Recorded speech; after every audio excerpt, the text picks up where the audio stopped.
BITS Pilani students turned to teaching to help the underprivileged. In August 2004, the first batch of 600 students entered BITS Pilani Goa campus. They arrived with dreams of graduating as engineers. Little did they expect to become teachers in the night school for the underprivileged. 10 kilometers from the port city of Vasco lies the imposing Goa campus of BITS Pilani. Spread over 180 acres, the campus is an island of science in the land of sunshine, beaches and swaying coconut trees. In 40 years, BITS Pilani has reached the pinnacle of learning and today draws the best brains in the country. The cream of India's students vie for entrance to this institute, and over the years standards have kept rising.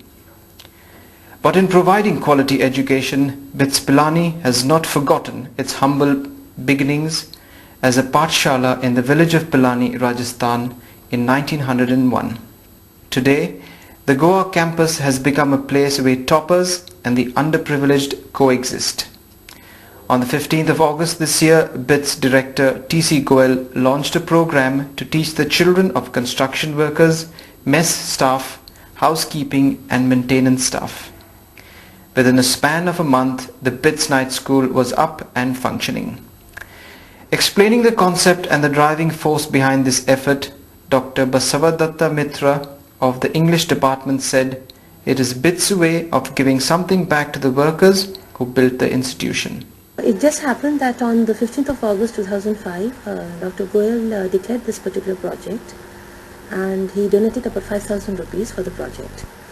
And the students were asked to take it up as his dream project, and I was asked to give it shape because it also had a little bit to do with the personality development course that the students had done in the second semester.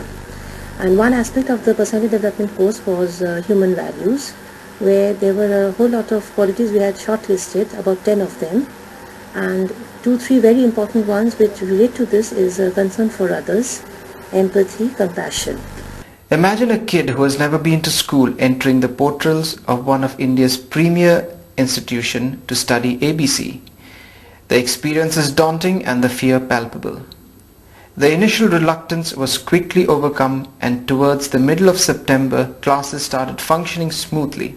Initially, we had identified 3 important sources from where we could have the students. So it was the two constructions owners that we had, that is ANS and Shapurji, and our mess contractor, the workers he's employed, and the housekeeping people of our college and the hostel, the maintenance people. But in the evening of the day we wanted to start the program, we realized that very few students were willing to come actually, for the simple reason that they were very scared to come inside such an indomitable institute.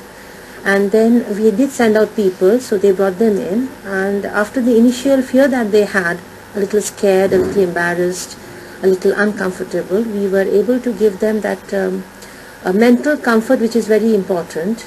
Classes are held thrice a week, and the teachers are the students who devote at least 1 hour a week towards teaching these children of a lesser God. The students do not earn any additional marks or points for teaching, only a lesson in empathy and compassion. It's actually a very great pleasure for me because from childhood I've been fascinated with the idea of teaching some person, and I believe that imparting knowledge is one of the greatest punyas in the world.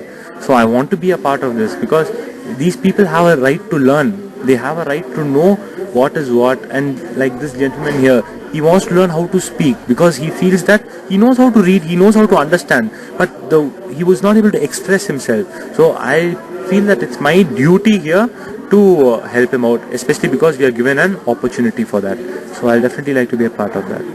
And how is it possible for students who can scarcely find the time for sports to find time to teach children of construction workers and canteen managers?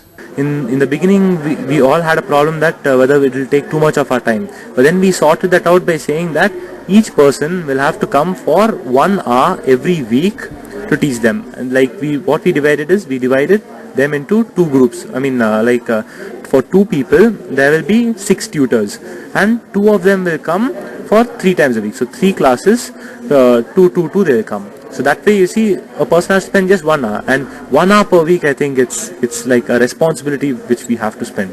Over 100 years have passed since the Pathshala was started in Pilani, and despite the passage of a century, the vision of the Birla family has not dimmed.